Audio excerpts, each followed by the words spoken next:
welcome to The Bob Show on freeinternet.com. Today, I have with me a very special guest, the greatest basketball player in the world, Shaquille O'Neal. All right. Woo! MVP. Hey, Shaq. Hey, everybody, look at Shaq O'Neal. Thanks for coming on the show, big guy. Thanks for having me, little buddy. There is truth in advertising, yes I swear. Got new Nikes on my feet and Vidal Sassoon in my hair. I can sure use a Budweiser Fruit of the Loom underwear. There is truth in advertising, I swear. Why would they lie to me when they love what they sell? Plus we all know that the liars have a special fire in hell. On the television, radio, and in the magazines, the advertising gods perpetuate the American dream. Advertising, let it be.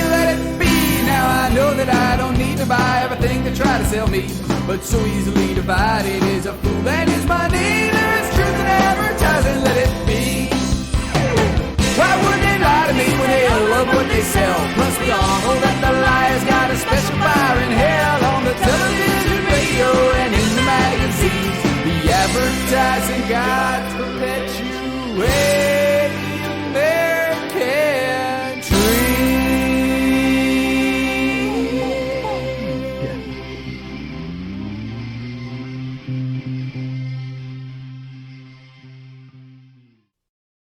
For some reason, in the 90s to early 2000s, society had a strange fascination with talking babies.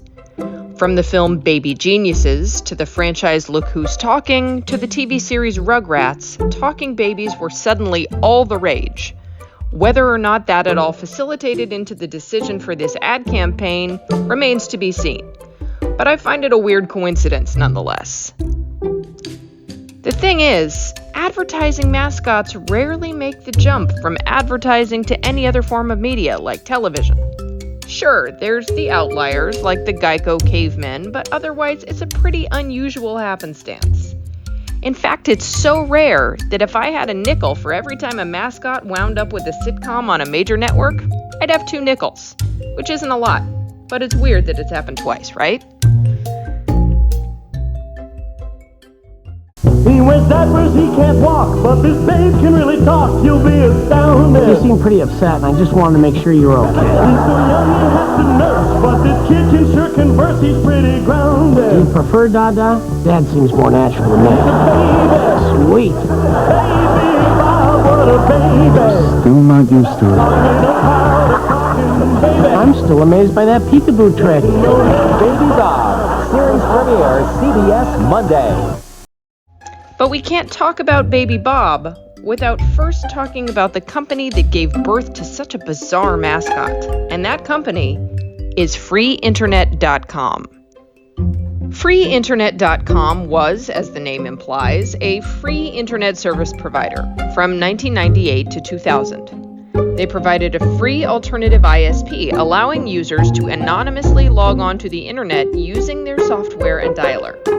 They actually managed to reach over 2 million registered users nationally by 1999 and grew that number up to 3.2 million by the summer of 2000. This might sound hard to believe in this year of our Lord 2022, but back then you didn't have many options. In fact, some of the major providers were AOL, Earthlink, CompuServe, and they were all somewhat highly priced, considering the internet was, at that time, not considered the necessary utility that it is today. So freeinternet.com was providing an actually important service, and how better to advertise said service than with a commercial that would catch their attention? But how do you promote something like that? What kind of mascot would work for that? The thing is, the internet was a niche technology at the time.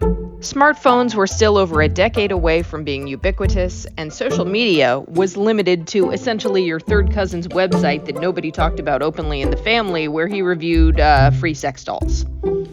There was no Facebook.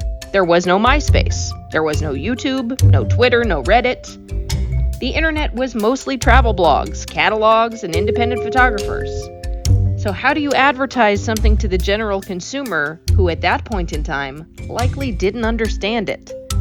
In hindsight, a baby is actually kind of an insulting mascot. It almost insinuates that using the internet was so simple that you could be as stupid as a toddler and still figure it out. But that was the idea that El Segundo agency Siltanen & Keene came up with and sold to freeinternet.com, and it apparently worked. In fact, the firm itself was less than a year old at the time of the ad's creation, so it really helped bolster their reputation right out of the gate. What more could you ask for in a business? And they were simple enough commercials. A small baby, named Bob, touted the virtues of freeinternet.com, often along with famous celebrities like Shaq. There was absolutely nothing flashy about these ads. They were as plain as they come, but they worked, because not only did freeinternet.com grow as a direct result, but in 2002, Bob himself got a sitcom on CBS. Hey, is your house specially designed for you with high ceilings and, cool shack doors and cool shack stuff? Yeah, it's specially built. Do you have like a shack pole that goes down to the shack cave? You got a shack mobile and like an assistant like Robin? No. How about your pool? You got a pool? Is it a special shape? Like Liberace's pool, shaped like a piano. No, it's just a regular pool. You know what, Shaq? I don't even know who Liberace is. I'm only 7 months old. They write this crap and they make me say it. Crazy. Hey, Shaq, I heard you just had a little guy, huh? Yes, but I'm keeping him away from you. You're a bad influence. Oh, come on. What are you talking about? I know about your reputation, Bob. Rumors, my friend. All of it rumors. But unlike the Geico cavemen, this television deal didn't come about because of freeinternet.com's success. Exactly. See, by the year 2000, freeinternet.com filed for Chapter 11 and all its remaining assets were sold off, while Bob himself was dumped on the stoop of his creators like the bastard child that he was.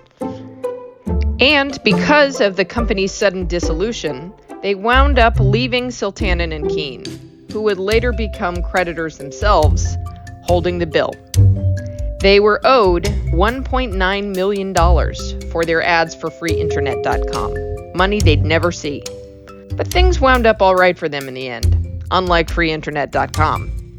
According to an article from the Los Angeles Business Journal in October 2000, Siltanen & Keene claimed to have $50 million in accounts, including companies like Round Table Pizza and potentially even weight loss chain Jenny Craig. But what about Bob? Thankfully, due to his popularity in general and retaining the rights after freeinternet.com's liquidation, they sold a sitcom based around Bob to CBS, with Siltanen helping develop it.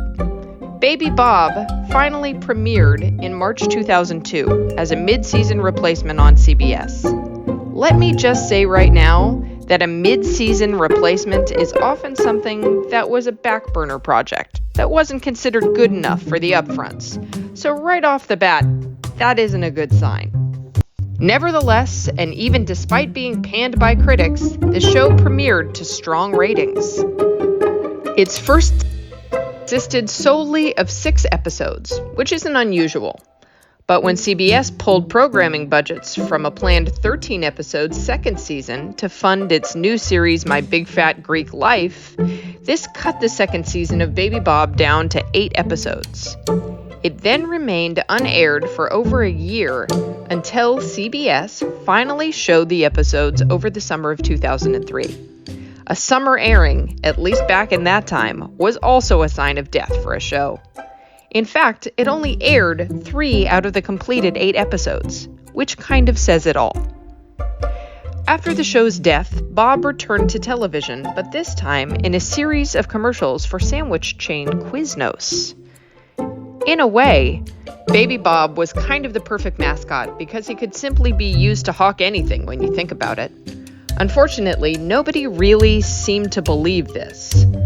because Bob was retired after a while and never promoted another product again. Baby Bob the Show is now considered one of the single worst TV shows of all time by TV Guide, and has become more or less an understandably forgotten relic of lost media. But you have to wonder, would the show have worked if the character hadn't been a mascot first? Let's not forget the weird obsession media had with talking babies around this time period. It wasn't like it was an unusual or unpopular trope. Was his show really that awful? Or was the general public just kind of sick of seeing a character who promoted a later defunct company getting his own sitcom? I guess the world will never know, considering CBS hit abort on it real fast. Baby Bob remains as one of the weirdest mascots we've covered, primarily because he's also one of the most forgotten. Despite having his own sitcom for 2 years, he isn't like the Geico cavemen, which everyone remembers and which often ends up being talked about. Baby Bob is the complete opposite, almost like a cursed relic of some kind that we all collectively agreed never to discuss again lest we want the hand of God to smite us. He is shrouded in mystery and intrigue because even with cable news companies and major magazines doing profiles on the ad campaign with the character itself, nobody really remembers him. We tried to find out any information on the babies used to portray him, and all we could uncover was that it was 2 female babies, both of whom's names were understandably impossible to find. I don't blame them though. If I'd been put into this thing without my consent, I'd also want to distance myself from it. All I know is that if I ever have a child and it promotes a shitty ISP, I'm gonna dump that sucker in an orphanage faster than you can blink. We don't really have an ending to this episode. So instead, here's a fun fact that says all you need to know. The season 2 premiere of this show was titled Rush Limbob. And now you have to live with that knowledge. See you next week, suckers. Just being with you is a thrill, Shaq. I mean, come on, you're the man. It's also a dream come true being here talking to you, Bob. Oh, get out of here. You're my littlest idol. Dude, you don't know how that makes me feel. Thank you. Oh, thank you. I'll change your diapers one day. Oh, hey, watch it.